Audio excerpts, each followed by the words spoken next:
You are listening to the Growing Small Town Show, a podcast dedicated to supporting you, the person who really cares about the future of your small town. We believe when people get better, everything gets better, and our episodes offer the ideas and actions that prioritize people and small communities. Thank you for listening. We're so glad you're here.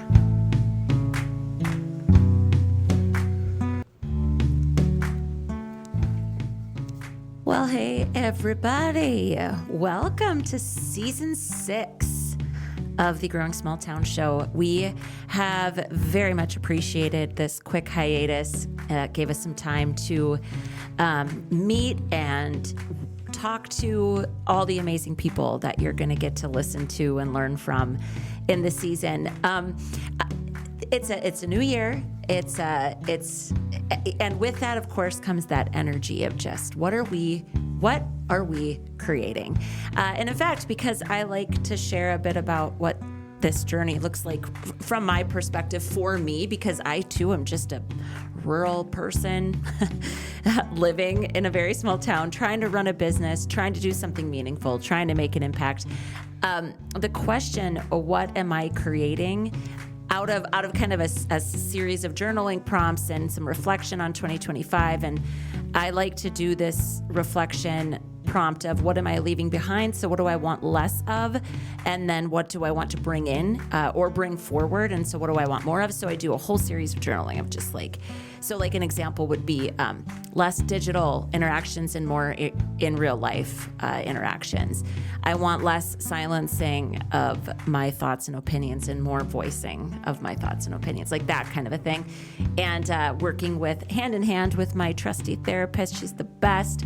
She was like, okay, I feel like instead of a word of the year, she said, I feel like we should, maybe there's a question we could orient. And so we ended up, as we really looked at it, we ended up orienting the entire question around my year is what am I creating? And so that's actually been really helpful as we prepare for this season. Because, if you were to ask me, what are you creating with the Growing Small Town Show? There's a few things that I'm hoping we accomplish. It's to elevate voices of really great people doing really great things in their communities because they're everywhere. You people are everywhere. And we want to remind every single one of you listening to this show, that you're not nuts for wanting great things in your community. In fact, you deserve nice things and great things in your community. We want to buck some of the status quo. We want to buck some of the trends of like rural is dying and nobody wants to move there. It's like, that's not what we're experiencing. And so, how do we elevate the people that are trying to make that happen for one? How do we remind you that you're not alone? How do we invite you into this so you feel like you belong with us? Because you do. If you're listening to this show, you belong with me and you belong with all the guests that we bring on this program. We want to bring resources, tools, tricks. We want to bring the people. I've spent since we started this company, I started it in 2019 technically, bought the building 2020, right? Opened the doors in 2021. I have truly just met some incredible people. And so part of the goal of this is how do we bring those people to you? And this is one of the ways that we do that. So that's what I hope we're creating with the podcast. And I want to welcome you to 2026 and Season 6. We are kicking off this season with a first ever for the show. It's a trio. It's a trio of rad ladies. I'm excited to introduce you to the co-founders of a business called SmartStart, Katie Kelly and Marci Goodwin. And then we also are joined by their director of next steps, Leigh Ann Brown. And what you're going to hear us talk about is a bunch of stuff per use, right? Because they're awesome women. And again, I say what I have found myself saying at the end of a lot of episodes or like or conversations is like, oh, we've got to get you to North Dakota. I swear to you all, if we figure out a way to get some of these practitioners to our community, you're all invited. You'll have to just keep following along. Follow us on Facebook, follow me on LinkedIn, find us, and we'll make sure that you at least get get in the know about it. But these women, SmartStart is a platform, actually a digital platform, but it's also activated with in-person services and programming. The coolest thing about these three, Marci and I just connected over LinkedIn. That's how I found them. And this conversation just gives me so much hope because we talk about the idea of a micro business. That's what I think is the future for our communities. We talk about the fact that economic development still really prioritizes big business attraction. And we express some frustration over that. You'll hear that. It's not that that doesn't matter. It's not that it's not important. It's just that we don't want anybody in a rural community especially to forget about the value of elevating and supporting micro businesses. And that's what these women come on to talk about. Their amazing platform. They are just really launching what it looks like to work in a community at a community level. But after listening to this, if you decide you want to reach out to them, all of the information is in the show notes. Sorry, this was like the longest intro ever. Plus, I listened back to this episode. I have to fact check myself. So I reference Jessica Myers from, and I will tell you now, it was season 5, episode 8. That's a really fun episode if you haven't caught that one. Jessica had just kind of offhandedly shares this comment, and I remember it hit me really hard. I was like, God, is that true? And then I had looked it up. It is true, but I misquoted it. So the Census Bureau, the quote, the stat that Jessica shared is that 75%, and this is according to the Census Bureau, 75% of incorporated cities in the United States are under 5,000 people. And in this episode that you're about to listen to, I say 2,500 people. There's a good portion of those that are under 2,500, but the 75% is 5,000 people or fewer. So I wanted to fact check myself. I don't want to just offhandedly say incorrect things. And of course, I don't have a professional fact checker. So by all means, that's another thing. You'll remember that we are very amenable to audience feedback, listener feedback. If you send us a note, we may highlight it. If you tell us we want to shout out your community, that's true. We want to help you work through your challenges, that's true. But if I ever say something that you're like, Rebecca, that is not true, go ahead, send me a note. I will thank you publicly because I'm not infallible. We're just trying to create good stuff here, friends. So with that 7-minute intro, sorry, Brody, our podcast producer, I'm sure he's like, good Lord, Rebecca, could you just tighten it up? I can't. Guys, that's what you signed on for.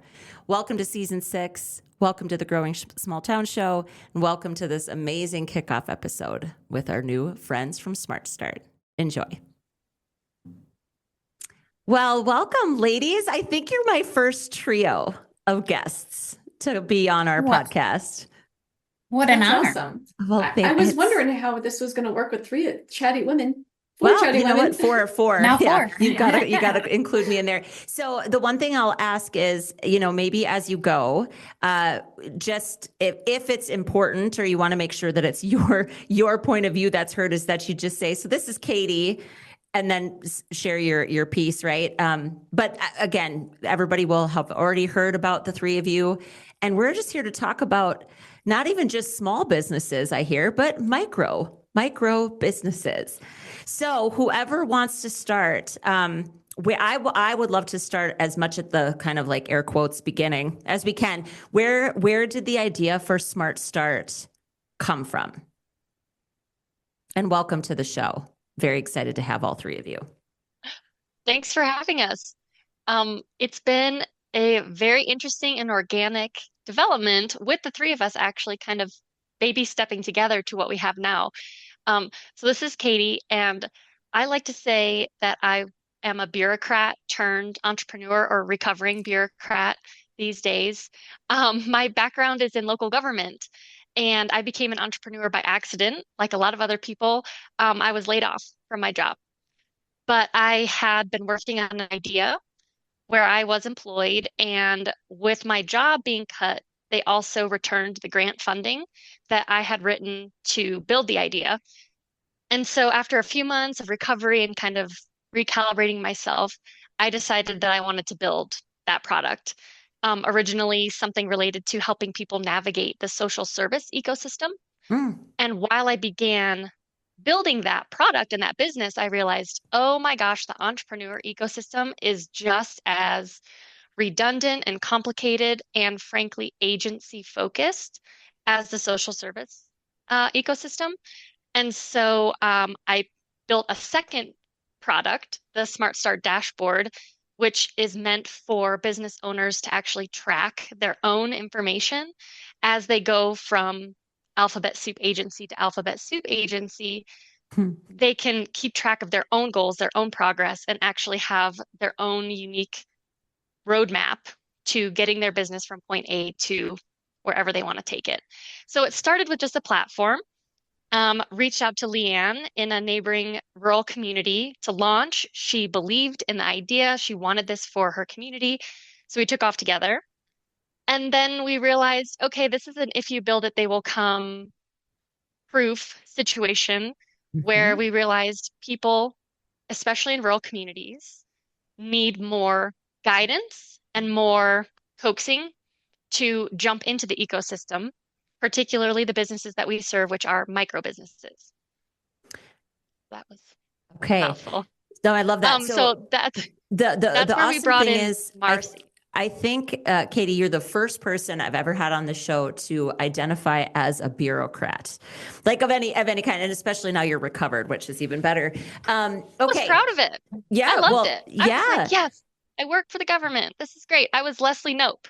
I love that. I And then actually, this tracks. I mean, we've just met, but your entire being is like hope and right. optimism. I can see it. It's fantastic. I love it. Can't Okay. help myself.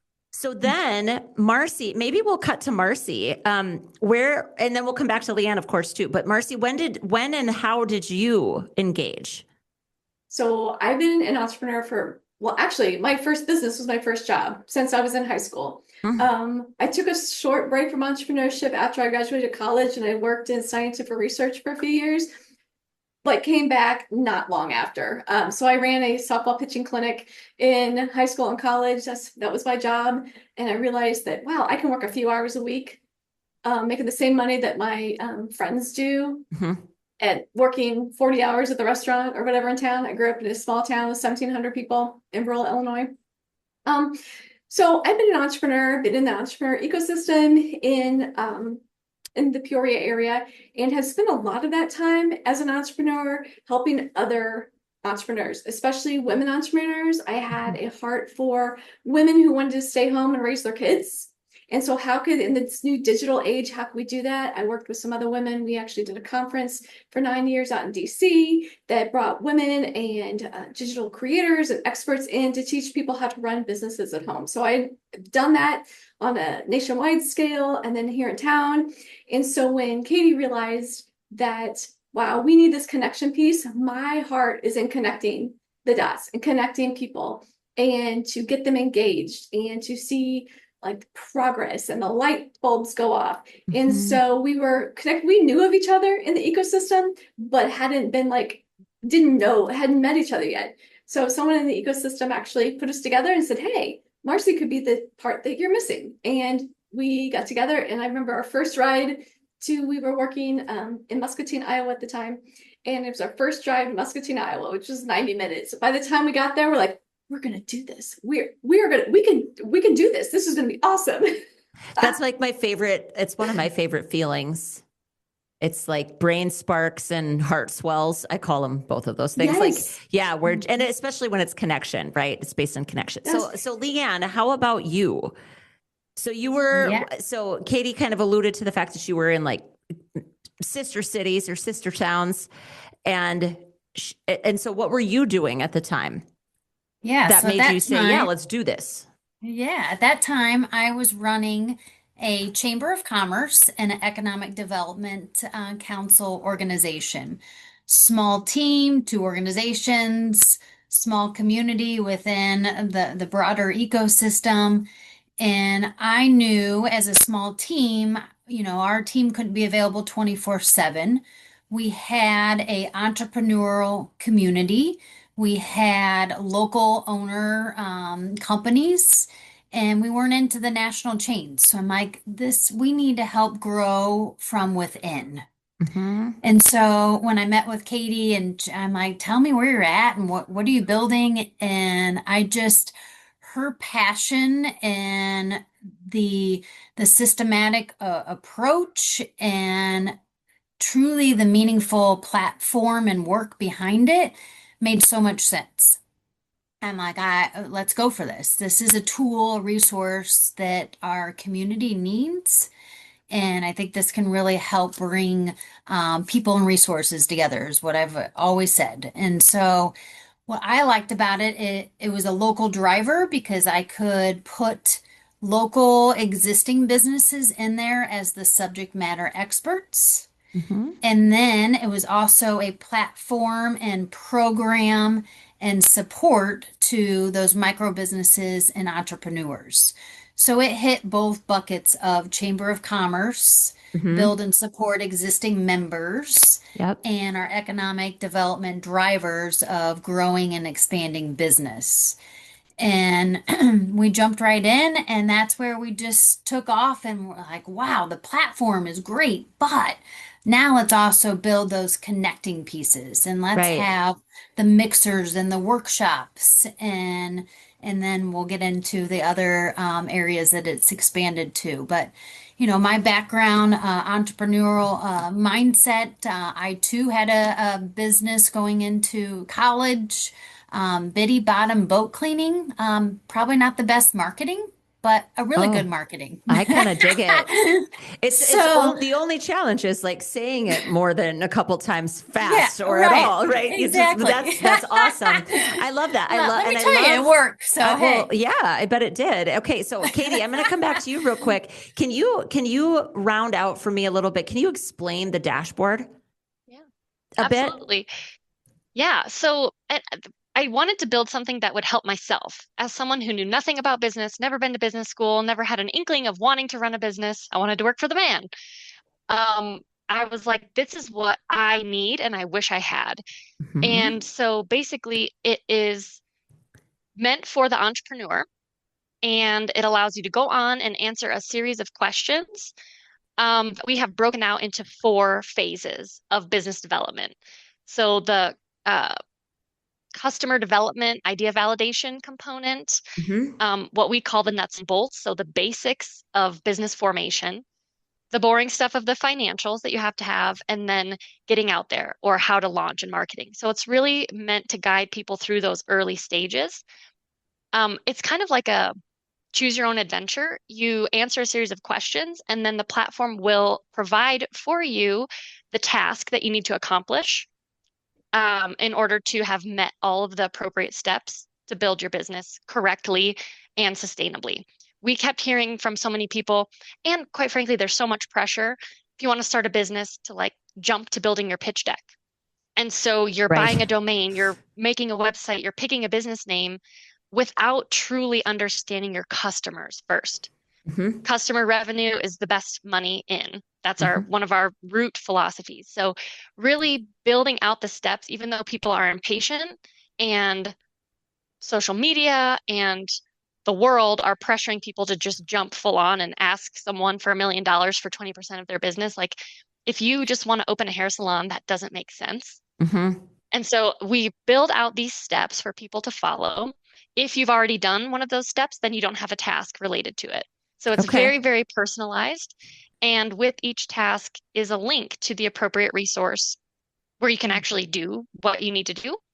And in each phase, you can find help. So this is that local network that Leigh Ann referenced. We collect and vet local providers along that journey. So, for example, accountants, attorneys, Hmm. marketing experts, all of Right. those things that you can spend hours with a phone book on the internet calling. We found a lot of these entities do not serve small micro businesses that don't intend to scale.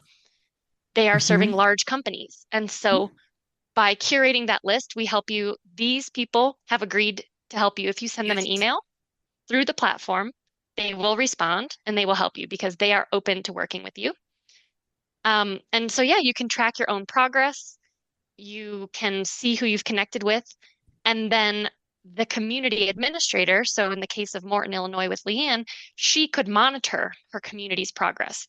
So it served multiple levels, directly the entrepreneur, but then also that community administrator can start collecting data. Who are my business owners? Mhm. Is anyone getting stuck at a certain point? Do I think I have providers, but they're not actually available at Right. certain times? Can I help overcome these stop gaps? And report that to their stakeholders higher up. Say, listen, we are having an influx of people who are interested in aesthetics. A bunch of people want to start nail salon, permanent jewelry, for example. Mhm. Giving that grassroots level information to the board members of your Chamber of Commerce, of your EDC, of your city, of your county is so important. And it can help that community allocate resources as well. So we get the top down and bottom up support with the SmartStart dashboard. Okay, so I have so many questions. I'm just going to start asking questions, and whoever wants to take the lead, take the lead. Okay. So my first question is, who's actually your client? Because I'm hearing what I'm hearing, and then this is maybe a follow-up question to this as well. So using Leigh Ann as a chamber of commerce, like a chamber of commerce, is that the ultimate purchaser of this platform and then the deployment of that platform? And so then does that determine the scope of what regional, and there's air quotes on that again, I have to narrate that because you guys can see me, our lovely audience can't, right? Like all of our nodding along. Exactly. here. Exactly. Yeah. Sometimes we have to narrate it. But is that what then determines local providers or local resources? Is the scope determined by the client? And is the client actually the purchaser? I want to know how that works. Yeah, business model wise, Yes, great yes. question. Yeah. And girls jump in anytime. Basically, our ideal customer is the buyer is going to be some entity in the community, whether that's a main street, a chamber, an EDC, a county government. We have had all of those support us. That's really important for us because we want these services to be free to the business owners. Okay. Got So it. we do not Yep. charge the actual business owner. So the programming and the platform are supported by an outside entity like that whose mission aligns with ours Mhm. from a funding perspective. That does ultimately, to some extent, determine who the providers in the platform are, Right. whether that's a town or a county, for example. It's going to vary how broadly we cast the net. But even when it's a smaller town, we often look a little bit further because sometimes there just aren't the providers Right. that we need in Right. that. Mhm. Okay. Right. And a lot of times we can ask the entrepreneurs or the city. In the case of Delavan, Illinois, we couldn't find an accountant. So I'm like, okay, who do you guys use for your taxes? I asked the restaurant owner in town, who does your taxes? And they recommended it. We called them and he's like, oh yeah, I do a lot of the taxes for businesses around. He's in a town, 15 miles away. Right. That's fine. He's already Yep. working there. He is the provider for that town. ecosystem. Yeah. Yeah. That is it. So That's really common. It's really Yeah, common so we in can plug small those in. rural communities. Okay. Absolutely. Awesome. Leigh Ann, anything you want to add to this part of the conversation? Well, I think the nice thing is there's so many partners that there is the return on investment. So there's a lot of opportunities for multiple partners, buyers to be a part of that process. So it can be a combination of, a chamber and an EDC and maybe the municipality. And they can all put investment dollars towards building businesses and be our key partners. Oh, go ahead, Marci. Go ahead. Honestly, we like it better that way because if we have the more stakeholders we have in the community, the more buy-in we're going to get, the more Right. they're going to get the word out better. We are big into no silos. We don't want to be the silo. We've been in communities before where we had to let them know that, okay, Main Street members who aren't chamber members can still be involved even though the chamber paid for it. Like they paid for it for the whole community. There was that whole, can we get all the entities together and do a partnership? That's what we want. Right. So is this a scaled payment system? Is the cost or the investment scaled to the number of users? for an entity, or what? And again, you don't have to get into like deep specifics, because obviously I don't know what your transparency and your pricing model looks like. And I would never ask you, if you're not willing to share that, that's okay. But I'm just, again, trying to think about, because I think my bigger question, the reason I'm asking is just, so is this a platform that if I wanted to bring to my community here in North Dakota, like we have listeners all over the country and the world, which is kind of incredible. As everyone's listening to this, what's their opportunity to potentially have SmartStart be a part of their ecosystem? That's a great question. We, as Leigh Ann said at the beginning, we are a startup too. So we are constantly evolving and learning. And we've gotten some feedback recently about kind of tiered pricing based on community population. Yeah. But what we have right now is an annual license for all of our services, because it's a platform plus support services that we haven't dived into yet. But right. And we'll come back to it for sure. Yes. Yep. The license is based on, right now, what we have is the level of complexity of the providers involved. So we have like a county level. So if you want to serve all of the communities, which means we're calling all the providers in all the towns in your county, that's one level. If it's a city or, a single municipality, that's one level. And then for our smaller communities that don't have the support from a broader entity, we have what we call our hometown license. And so that is not going to include specific providers, but it will still say, okay, at this point, you need to talk to an accountant to help you prepare for taxes, to understand if you need to be paying quarterly taxes, quarterly estimated taxes, to help you get your books together, to help you with your financial projections. We will tell you what questions you need to ask, but you will need to find your own accountant. So it's less personalized to the community, but it's more accessible to those small rural places that we love. And in the digital age, you might have connected with an accountant that's across the country because you just do services online. So we did want to have a platform that recognizes that, but still helps you understand all the steps you need to take in the order that you should take them, and what questions you should ask the expert that you're connecting with to make sure that they actually know what they're talking about, that they can actually help you at the business level you're at. Because we've experienced 2 years ago, when we were first a formal entity together, our accountant was asking us all these questions that do not relate to a first year, zero expenses, but also very little revenue company, wanting to know all these complex things from us. It's like, that's not where we're at. That's overly complicated. It's confusing. And thankfully, we knew that we didn't need to go down that rabbit hole, but other people might not know that. And they're scrambling to pull together documents and prepare reports for things that just don't exist. I think this is so interesting, because I've been in business for myself, for a long time now. I just think, I think of how handy it would have been to have something that would have guided me through. Because I have had lots of conversations like that. You're vetting your own resource and support providers. You're doing that vetting yourself, and you don't even know what questions you ought to be asking. You don't know what you don't know. And that's everybody. And I think that's the other thing too, is it also kind of, I think the idea of this, it takes the stigma out of this. Cause I think one of the biggest challenges, can you imagine the number of people that have had really great ideas and have quit? I mean, can you even imagine? Like, I don't know if there's probably no way to get a statistic on that. It'll be self-reported, but millions of people probably, because at any point you hit a wall of a limit of your own experience, understanding, skill set, and you just think, well, I'm an idiot. I'm the only one that's ever felt this way, and I can't do this, especially if you're being peppered with questions that you think you should know the answers to. There's just so many steps along the way when you're especially, and it's not even just when you're starting, it's when you're scaling. Basically every next level, unlocks this whole new set of stuff where you're like, I don't know what I'm doing. And so it's also, it's dangerous. It is. It's not only like potentially discouraging, it's dangerous. Like you can lose what little money that you have saved going to someone who completely unintentionally might be wasting your money. Or intentionally, right? You never know. Yeah, right. So we just want people to be prepared.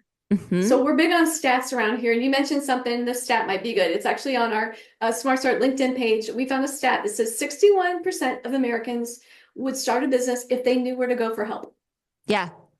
Isn't that just a crazy number? And I Yeah. think what's also so fascinating about this is the fact that you're focusing on what I really think is the most underserved group of business owners around, and it's micro businesses. And again, Absolutely. do you have a specific definition of what you identify as a micro business? So Yeah, it's the SBA has a definition.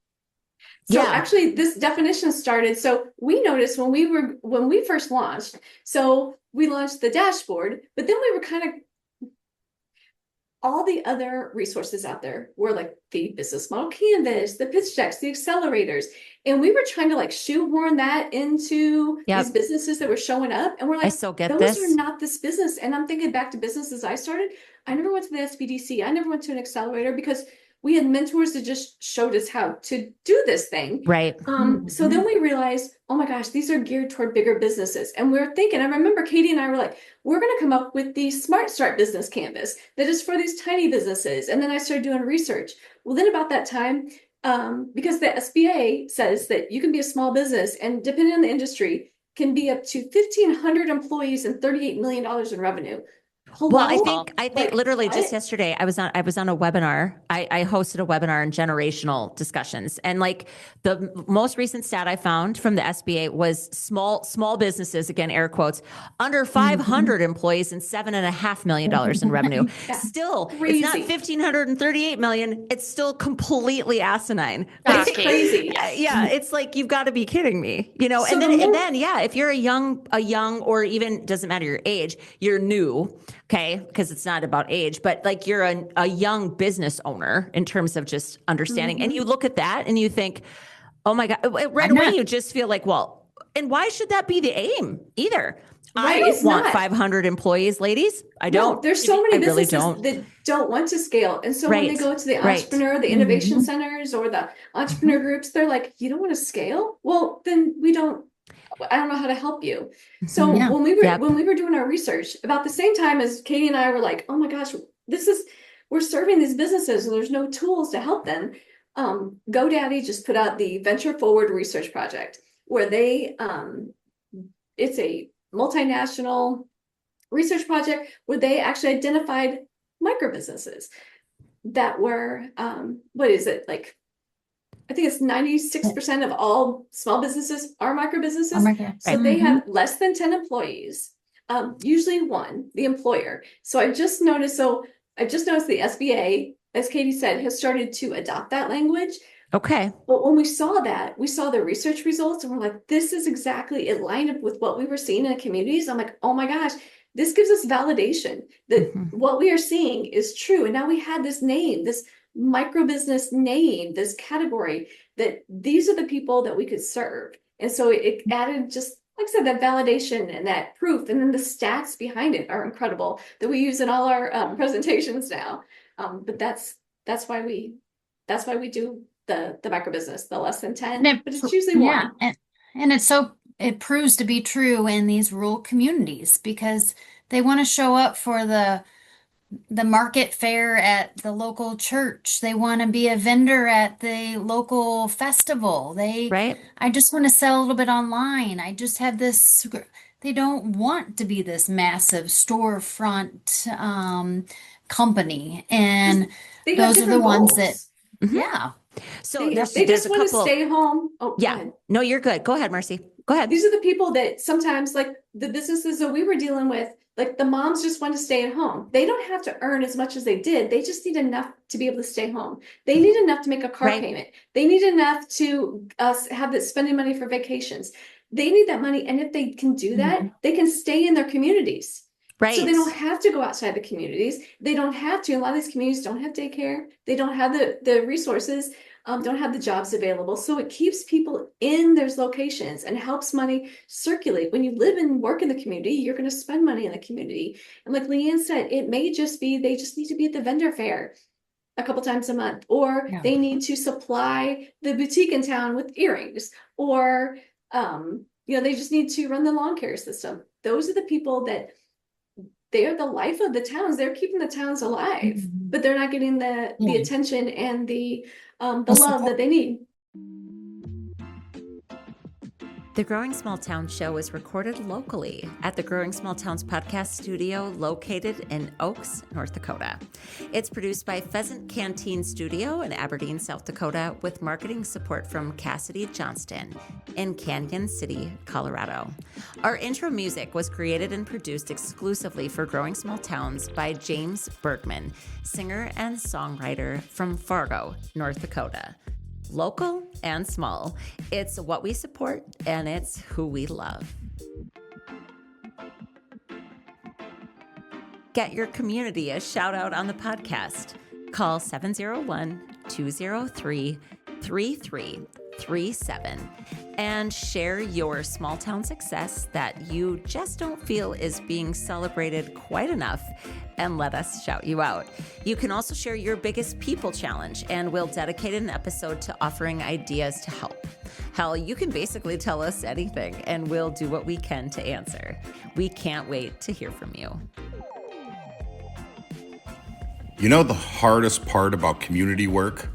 It's not the funding or the planning, it's the people stuff. The burnout, the resistance to change, the we've always done it this way people.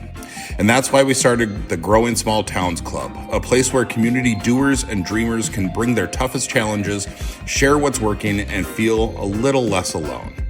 It's part think tank, part pep talk, and 100% heart. Join us for just $30 a month at growingsmalltowns.org/club, because communities thrive when their people do. Today's small town shout out is Watford City, North Dakota.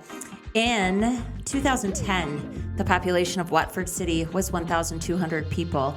Fast forward just 10 quick years to 2020, their population had risen to 8,400 people due to the incredible oil boom in the Bakken in the western part of North Dakota. This deserves a shout out. While we all might be in our respective small towns praying for a few additional people, Watford City has had to deal with tremendous growth in a tremendously short time period. And I was just out there to visit about a year ago, and it is an incredible little town with very resilient people, and they are learning in very real time how to open their arms and open their minds and their hearts to people from all different walks of life. And I know it hasn't been easy, Watford City, but we see you, we're watching you, and we're cheering you on as you learn to adapt to a completely shifting environment in your community. So, way to go, Watford City, North Dakota. Right. So there's another stat that's been that was dropped on our podcast. It was Jessica Myers who said it, and I went and found it. So it's a U.S. Census Bureau stat that 75% of the United States communities are under 2,500 people. So like that's incredible. And those are small towns, right? Yeah. And so what you ladies are talking about are actually to a large degree the lifebloods of those communities. Mm-hmm. And so isn't it weird? I mean, like really, let's just stop for a second and think about the fact that we're talking about communities that represent the majority of the communities. We're talking about businesses that represent the majority of the businesses, and yet nobody else cares about them the way that you do, or the way that I actually in my heart do, right? It's really frustrating. It is. And it's because the money doesn't follow them.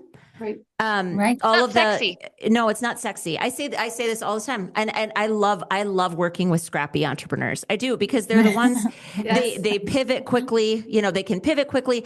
And the other thing too, I don't know if you listened, if I would recommend you listen to an episode that we just launched. Her name is Tessa Klein. I had asked her the question, because she runs a really cool boutique business in a really unique kind of way. She's just doing it completely her own way in a very small town. And I said, do you ever get sick of that, like condescending, almost pat on the head, like, oh, you and your cute little business? That's what those are the business owners that you are talking about. And let's just let the record show through our voices that there is nothing cute, trite, unimportant, or insignificant about a micro business. Amen. if it keeps you Absolutely. home, if it keeps you in your community, if it fills your soul, for heaven's sake. Absolutely. That's Showcases so, your talent. yeah. I mean, yeah. on a bigger picture, like I'm a macro thinker, even though we work so closely with individual business owners, which is so fun. But from that macro scale and from that economic development perspective, honestly, sometimes it feels like we're pushing against a wall because the big buckets of economic development and the big money focuses is on attraction. They want to bring a massive corporation from another state or another country Right. to the small community for the jobs. Um, and that's what's sexy. Or they want to help the high growth startup. They want to help the next Airbnb, Yep. which is great. But how few of those actually take off after infusing so much money into them? When we have seen the businesses that we work with, as little as $500, $1,000, $5,000, $5,000 is huge, goes so far. It helps them execute their marketing strategy and actually get customers. It helps them actually produce on a little larger scale what they're already doing. It makes such more tangible difference in the business. And it's local. Like I want to get my earrings from the local woman who's making these awesome clay earrings in her house rather than going to what another Dollar General Right. and buying Don't get me plastic started on the stuff that's Dollar going to General. break. We So just, while we do focus so much on, helping people achieve what they want to achieve, we do also have a pathway, and we just really started this in 2025. We call it the Growth Challenge, helping people take from their kitchen table, if they want, from their kitchen table to their garage, from the garage to the annual fair, from the fair to Yep. the local empty vacant storefront that no big company is going to fill, but that would be absolutely perfect for that locally curated craft store. Right. So we are also kind of helping people take those baby steps for growth that is still achievable and comfortable for them, not making them mortgage their house, not asking them to take a pitch deck to an investor for Well, their coffee shop. yeah, Like, I just reasonable. think it's so, I just think it's so interesting. Because the other thing that they need, and so let's dovetail into your support, like your other services that are a part of the dashboard, because the dashboard makes so much sense. And I would love, you're going to have to demo it for me or something. I just want to like get my hands on it and look at it and see it. Because I think about all the entrepreneurs that we've supported in right here in our little community. And one of the questions we talk about a lot is just that feeling of like, well, does my business matter enough if I don't scale? And I push back against that all the time because legitimately it's like, well, it's your business. What do you want? What do you want? It doesn't matter. It doesn't. And this idea of like, that's what success looks like. I just think it's outdated, it's boring, and it doesn't matter and it doesn't work. The other thing I want to just, before it falls out of my head, the biggest thing that I think you said a macro level. So when I zoom out and I think about a community, I would rather live in a community filled with a bunch of people that have figured out an innovative and creative way to bring the best of themselves through a product or a service or whatever it is that they're doing in their business. Because people that give the best of themselves, it's almost, I've actually tried to lay this out. Like I can imagine closing my eyes and seeing people become more of who they were created to be, and just like little lights, sparking, and your whole community gets brighter, your whole community gets better. When people are happy and fulfilled and contented and making enough money that they're happy with it, and that's a completely movable target for every single human. Like that's not something anybody else gets to define but us, right? But then just feeling like there's purpose and meaning connected to what they're doing. I would take a community filled with entrepreneurs like that any day over a community that just has a bunch of big businesses with, 100 people workforces.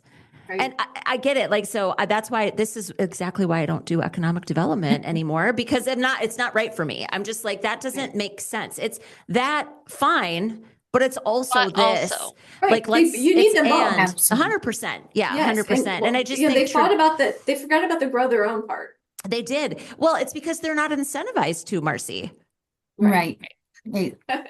Yes. So it's So true. disgusting. So I just love that this is the conversation we're having. I knew I was going to like you three. It's Yes. exciting. It's exciting. And Okay. we Yeah. just get so like we geek out about this stuff because truly like the Right. lights in us also activate when we're meeting and helping these business owners. And Marci can tell you story after story after story. Marci, you have to tell this. But this poor woman was like the laughing stock of the establishment. Like What? literally poo-pooed, not just patted on her head, but like poo-pooed. And now she is just this like economic ripple effect that is so Oof. cool on so many levels. And it's because she was brave enough to show up to an event despite the attitude that she had gotten for years out of this community. But because she was brave enough and then jumped in with both feet and followed the steps, like seems to be living exactly what she dreamed her business would be. You want to tell about? So I was told by several people that, that's crazy, Tommy. I don't know what she's talking about. She thinks she wants to own a business, whatever. Here are the people that we have chosen that should start a business. Meanwhile, those people they have chosen have not done Never show. anything. Never show, have not done anything in 3 years. They did take some grant money. Just talk. Anyway, Oh, probably said too much. no, this is just, it's Anyway. like just my nerve endings are kind of like on fire. Like I just Because can't. I think every community has this. 100%. So Tommy shows up and she has this great idea. So I went to her. I'm like, give me the scrappy, crazy people that are dreamers. That's who I want to deal with. I don't want to deal with these people that you have chosen that aren't excited. Like she's on the edge of her seat. These people are like not even engaging. Entitled. So, They've been anointed. They've been somehow anointed, but, Right. but So- they don't have the inner fire. Right. Yeah. So we went to her. So because of her, she actually started a storefront because she started part of our activation. We go into communities, and so or we have communities in the communities. So we have people that can start workshops or start meetups in the community that kind of Okay. rally around like, how do we get the entrepreneurs together? How can we do workshops, meetups? And so there was at a meetup, she actually met another woman in town. She got up and spoke in front of everyone. Everyone laughed or just didn't do anything. Another woman who said, I own a building downtown. I will give it to you rent free for so many months if you want to try it out. Okay. First So- spark. First spark. So she had $300 on a prepaid credit card. She's like, this is all I have. She started this business and worked with us and worked with the SBDC because the SBDC, we plugged them in as well. Worked them out. She actually opened a storefront. And because of that storefront, she's actually now incubating 6 other local businesses in her store so they can try a storefront, see what works. Now she's teaching them how to price things. Like she's gone through the SmartStart program, learned all the things, plugged in deeply, saw some success, is now helping other people. And we didn't have to we just talked to a community that wants to spend all this money on this incubator for small businesses and spend, $200,000. Tommy did it in a free storefront. It was so cool. Like how she furnished it even is my favorite. Like put out the call and is taking people's old dressers because it's got this like vintage apothecary vibe. Yeah, it's beautiful. And so she's like taking people's restored or older furniture that people are donating. So like community is buying into her. And it's just, and now her incubation is even reaching outside her community and touching other communities across Yes. the river where like in Peoria, you're either on one side or you're on the other of the river. And like, Mhm. so it's just, And those business owners, are now going into a subscription box that a girl in Peoria that we're helping with the Smart Start program in Peoria is doing a subscription box service, is looking for some local makers. And we're like, talk to Tommy. And Tommy hooked her up with these other entrepreneurs. And another in Pekin, Illinois, some of those are going to another business we just helped start. And so she wanted some vendors, and I'm like, well, we have them incubating all over. So we were able to, and from all parts of our SmartStart ecosystem, she plugged in the ecosystem and just asked, hey, I need somebody who does fiber art. And she got people who were on the dashboard who never even came to an event. No one knew about them, but they had just plugged into the dashboard. They were like what we call the what do we call them? The people that they just like under the surface. They don't want to like get out there yet. They're just a little shy. They're still building under the radar, and they're coming out. So it's just like, how do you build this? And it doesn't have to be a $500,000 incubator. It can be a free storefront. Right. They just need the permission to do it. And I think, don't you think too, they just need encouragement. Like they need somebody to be in their corner. Right? I have said it, and I used to not feel like I shouldn't say this out loud about myself, but now I very proudly say, like, I am actually the kind of person that you want in your corner.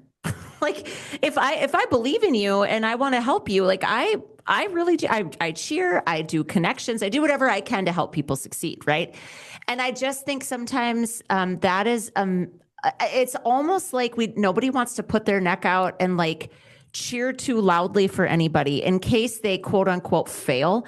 And I'm just like, let's cheer more people on to try. Because like if you have a business on your main street and it only lasts 3 months, you had something on your main street for 3 months that you wouldn't have had otherwise. Yeah. Somebody's learned something from that experience, right? There's learning, and that's growth, and that's forward momentum, and that's all the things. And so I think it's really, really cool. The ripple effect is a big thing that we talk about. Just it's unbelievable how one, like you said, like a spark, how all of a sudden, and then, like I said, they're just like sparks are popping up everywhere. It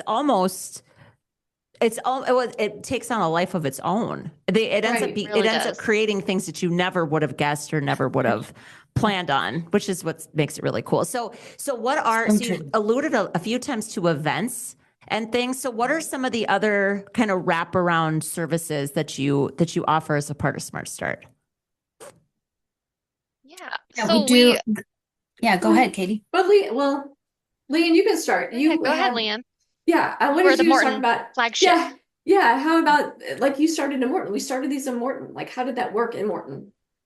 Yeah, so we knew, how do you create the momentum? And so we knew beyond the platform, great through, we can promote that. We can, as people come to us, we have a resource now, but how do we get the word out?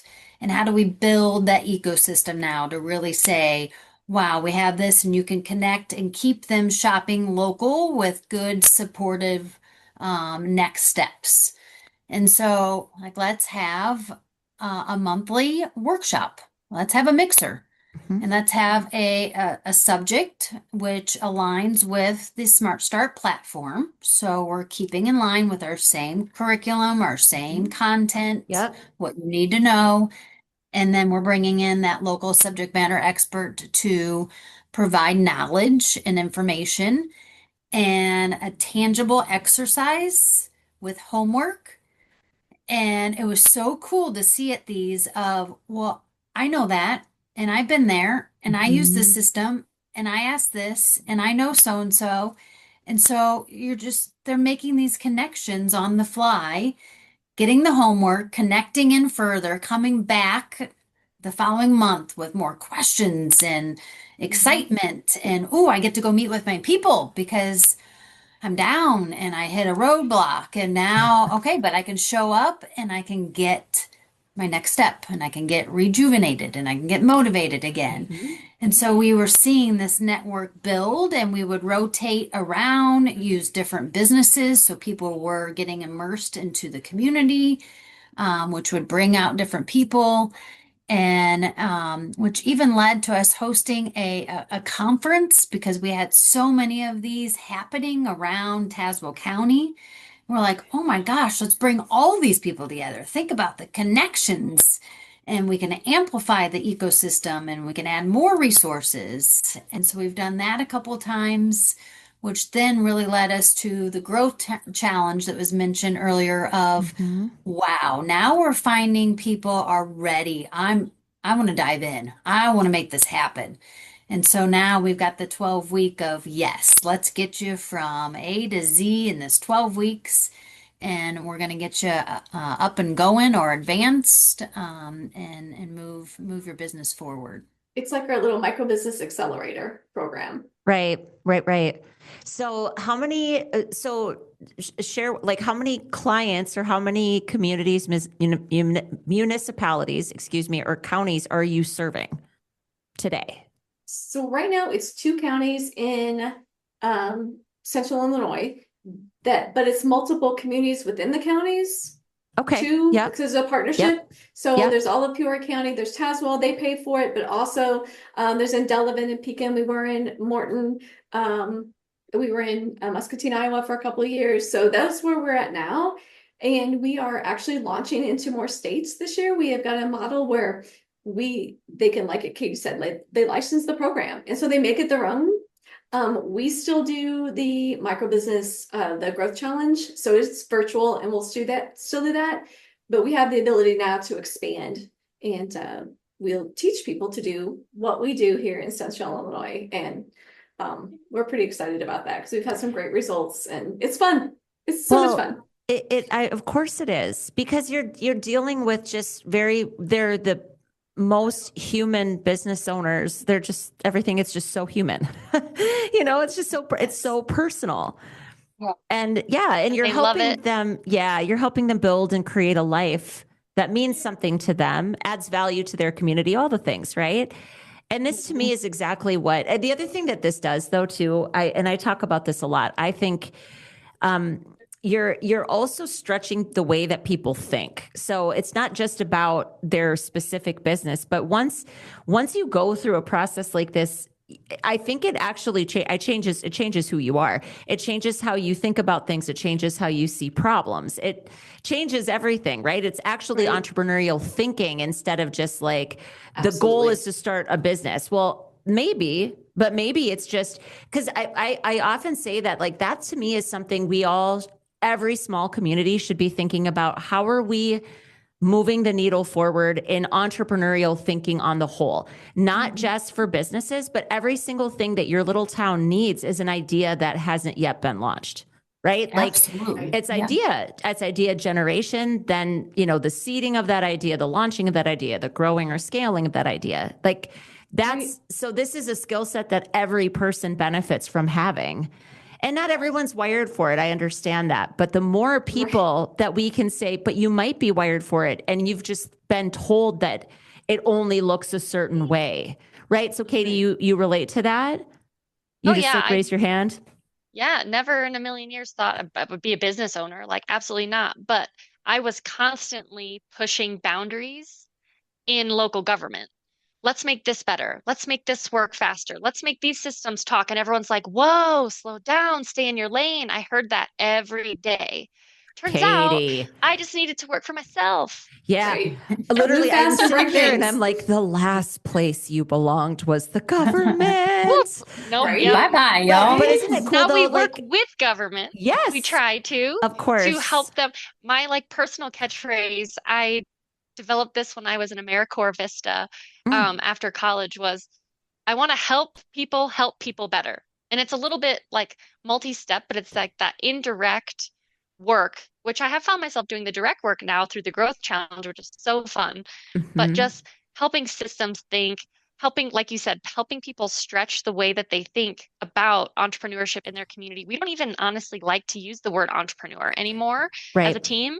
Yep. Because it means something very specific to people when they hear it. And a lot of people that we want to reach don't identify as an entrepreneur. Right. Yeah, right. It's similarly like artists, right? To me, it literally, this just happened. So we have this little art space, like an art exhibit space in our building.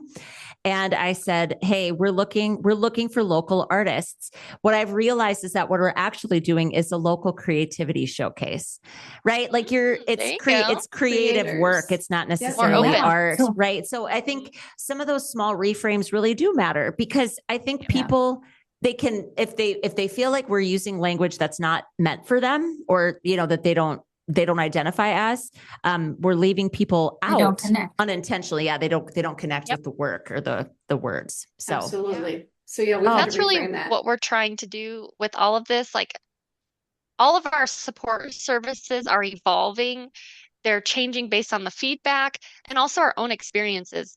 Like the workshops that Leigh Ann And we change that word sometimes too. Like, is it a workshop? Is it a mixer? Is it like, what Mhm. Is is it a it? meetup? But we knew what it should not be. And I had been to so many sessions that were just like a straight lecture for an hour and a half, or Right. just straight networking Yep. without purpose. Mhm. And like when you are in the thick of it and trying to build your dream, like ain't nobody got time for either of those. Like Yep. if I'm doing this, I want you to help me do it for me. I don't want to just hear about taxes. I want you to look at my 1065 and tell me how to fill out these lines. That's what our session did. If we're Yep. talking about marketing, it's not just like faffing about marketing. It's like this is your marketing plan based on this information. Or you're going to come away with this with a tangible, whether that's homework or now you know what you're going to do next. And there's still space to network and talk with people, and it's not so Mhm. constrained, but it's Right. not just an hour of people complaining about their day at the office and drinking wine. Like And that's not then going to move your business forward either. they have people that they met there, or one of the resource providers that, or the maybe one of the community leaders is like, I'm an expert at this. If anyone needs help with this later, I can I help can you with this. Let's Mhm. make this happen. So they're not just alone anymore. not Right. just alone anymore. And then speaking of like being left behind, I personally spent 2.5 years trying to apply for generator and G beta programs for my other business that I originally started. Only finally at the end being told, like, listen, I'm going to be honest with you, you are not ready for investment. Like, people just said, apply again next time, apply again next time, without being honest that your business doesn't fit this. You are not going to get our investors the return that they are looking for with your numbers. Mhm. Like, so many people are wasting time putting their business idea forward for the wrong people. Mhm. And so that's what our growth challenge is all about. It's you're going to get that same level of intensive support that is claimed to be given by these big national programs, the Y Combinators, the generators that are great for a narrow type of business. These Mhm. business owners deserve that intensive, curated support for their goals too, even if their goal isn't to raise $5 million. So in this last growth challenge, they apply. So people apply. So there's 8 in a growth challenge. We had a life coach. We had a maker that wanted to own us at the beginning, wanted to own a store. But she got done with it. She's like, I don't want to own a store. I want to make stuff for other stores. So now she's Yes. doing wholesale and doing things. Mhm. Mhm. Amazing. We had another woman who was doing vendor stores, but had this amazing product that now we're working with her how she might want to scale. So here, move on to this group who's going to help you scale. We had like a hair salon. She's about ready to quit because she's like, I can't get my people, or she was attracting the wrong people. And then by the end of it, on the last day of our 12 weeks together, um, I gave them all like, okay, we had 10 minutes each. Just tell me what you learned. Share what you learned. By the end of it, every one of them was working with each other on some other different project, Mhm. have been referring to each other, have been talking to each other Mhm. outside of our networking time or our class time. But every one of them said, yeah, I'm growing. But here's what happened. I learned about myself. I learned about that entrepreneur mindset. I could have never done this without you, without him, without her, without Mhm. this. Like Mhm. every time Katie made somebody else cry again. Katie wasn't on that call. Every year or every growth challenge, we make someone cry because someone's Well, so like yeah. emotional that they cry. And Yeah. those are the things that were like, Yeah. wow, that is, how do you mark that when the county or the EDC says, I want the data. Where is the crying entrepreneur data box? Is there like a number for I want to that? check that one. I think there Is that should a be. check? I Like think there should be. these are the things that these businesses are Mhm. so personal to them. Mhm. And it Mhm. takes that personal touch that this community leaders that are already in your community, like your chamber director, your Main Street staff, your city council, who's ever running these the Smart Start program in your community, they are part of that community, that personal touch. They have this amazing opportunity to be that personal that one who changes their life, not just helps them Mhm. start a business. And that's probably why most of all, like what we do, and we learned it from like Leigh Ann in her town. She would walk the streets in her town, like she was always talking to business owners, always connecting them, always Yep. she cared deeply about that. And that's why we're Yep. like, when she left the chamber, we're like, come with us. You Yeah. are ours now. Right. And Right. and that's how I think we all feel that deeply about our community, about our business owners.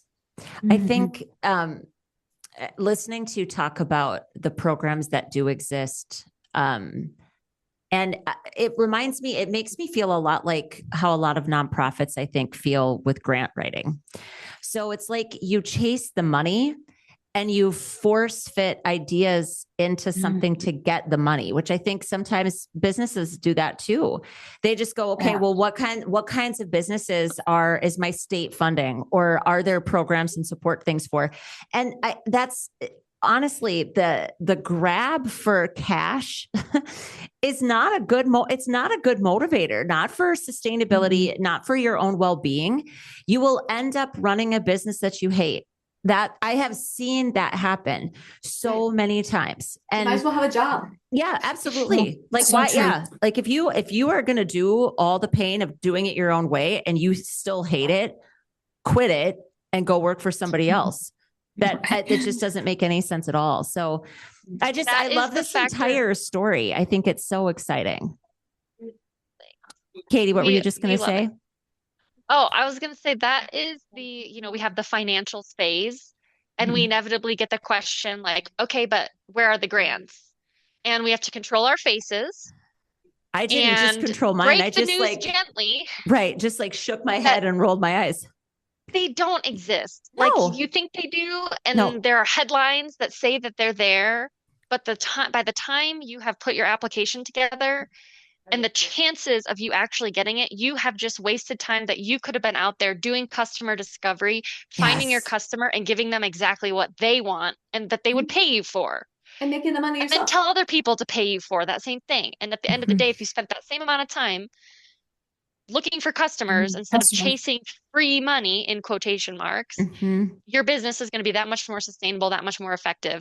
And we have to break that news. And then I become like the most hated person in the room. And I'm like, as a former grant writer, I'm telling you, don't bother. Yep. And like the grants that cities have available, that states have available, that come through, the economic development pass through, they're structural. They are facades. So if you don't even own your building and you're going after something to improve your facade, you just helped your landlord, not your own business. Right. Right. They're going to say that you should focus on technology or ag tech or certain trendy industries that you might not naturally want to work in. So I think it was the former director of the SBDC told me when I was starting my business and chasing after investment and all that. And he's like, okay, I have to tell you something really unpopular. The best money that you can get, the most valuable money that you can get is customer revenue. Stop putting your pitch decks together for investors who don't understand what you're doing and go talk to your customers and put a pitch deck together that speaks to them that will result in the sale. And it completely changed my whole trajectory, my whole thought process. And I really want to help other people have that light bulb moment too. Right. Find your true customer. You don't sell to everyone. Right. Right. And find that's people the thing, who you will. That's the thing too. You won't know how your service or product will change, will morph, will adjust until you get a customer who uses it. And then you have that iterative back and forth, that's how, and that's the thing. It's like we all want it to be simpler. We all want it to be sexier. And those things are just, they're not consistent. They're not stable. They're not foundational. They don't actually last. They're not. And again, not to say that some of these businesses that pursue these routes, like they're probably doing fine. I don't know, but I just don't, they're not for most of us. I think again, it's that speaking to the majority instead of the exception. They're the unicorns. They're the unicorns. Right. Yeah. Okay. This is so fantastic. Okay, ladies. So as we will be, of course, putting all the links to all of the places where they can find everything about SmartStart in our show notes. But if we could kind of summarize the thing you want our listeners, because again, we have listeners, we have people that are kind of community development folks. We have rural business owners all over the place. What do you want? What's kind of the last thing you want to leave everybody with? If it was like, what we really want you to know is this about either running a business or supporting a business. I'll jump in with supporting a business. You Mm-hmm. know, this is the story that I was able to share over and over of the return on investment.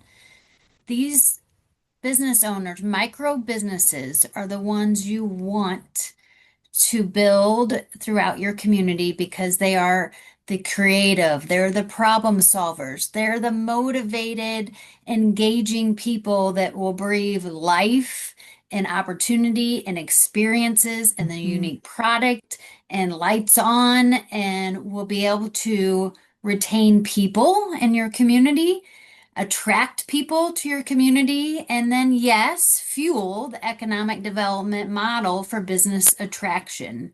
Mm-hmm. And being able to support micro businesses is just a fulfilling, it just makes you smile. You're helping people with amazing talents and skills to achieve their dream. And what more would you want? Mm-hmm. And I Just have to piggyback stats. on, Go ahead. just a, that's like a really deep sentiment, but I just want to tack on that for a much smaller investment, you can achieve that because Mm-hmm. smaller amounts mean a lot Great. for these types of business owners that Leigh Ann was Yeah. referencing.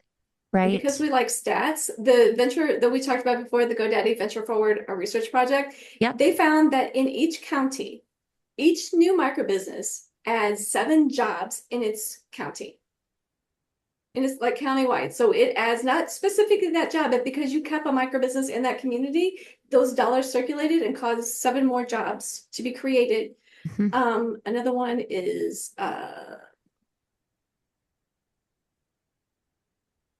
where that one is. There's another one that for every microbusiness in a county, the median income for the whole county, not just microbusiness owners, the whole county raises almost over $400, around $400 a year, just for one extra. These are huge. Yeah, 76% they're not of just cute. They're not just no, No, cute, not just cute. adorable little side no, hustles. 76% of all rural businesses are solopreneurs. Like Mm-hmm.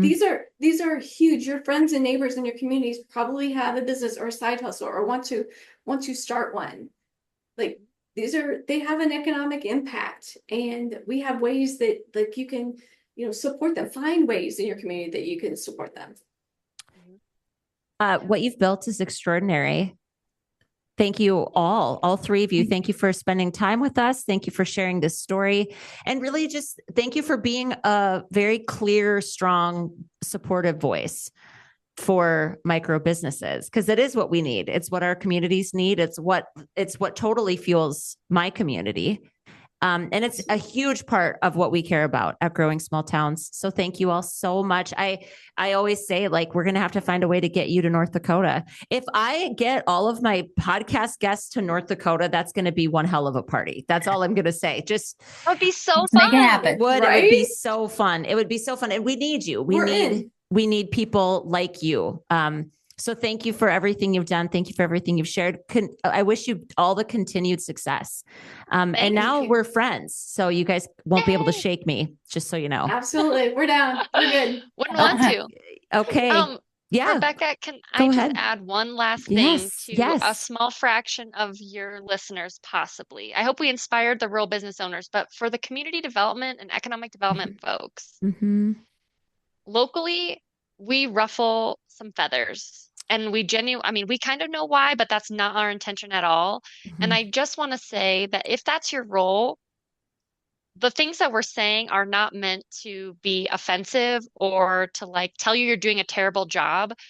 We really want to elevate the perspective of these business owners. And so when there's economic development workers out there like working their tails off on their social media and they're trying to get these events together and just no one's showing up and they're trying to bring speakers and like you're doing your best. The problem is these types of business owners don't come out. They don't feel safe or they're not given the opportunity to share what it is they need.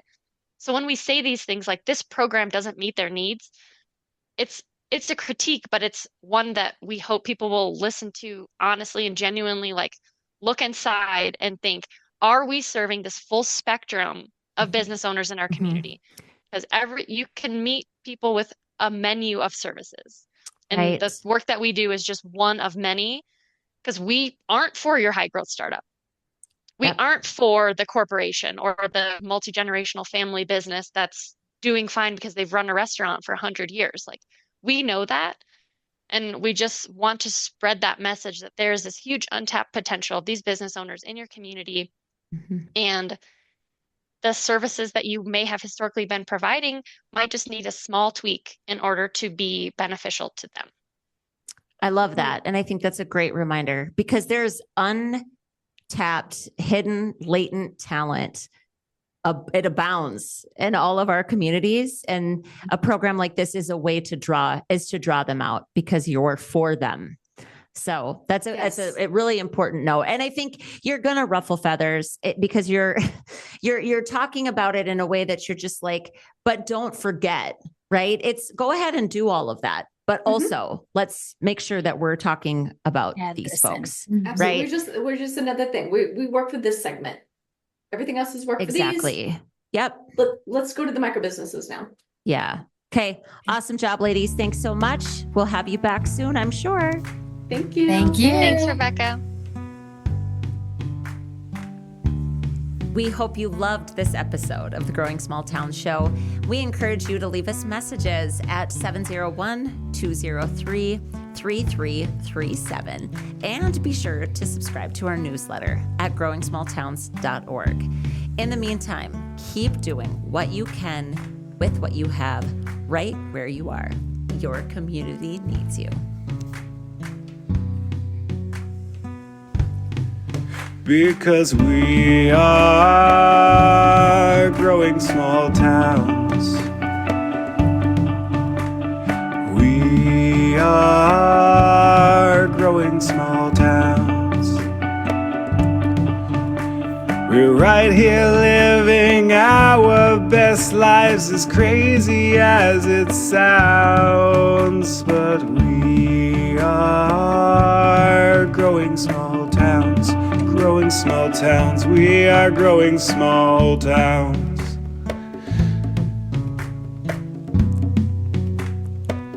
We are growing small towns.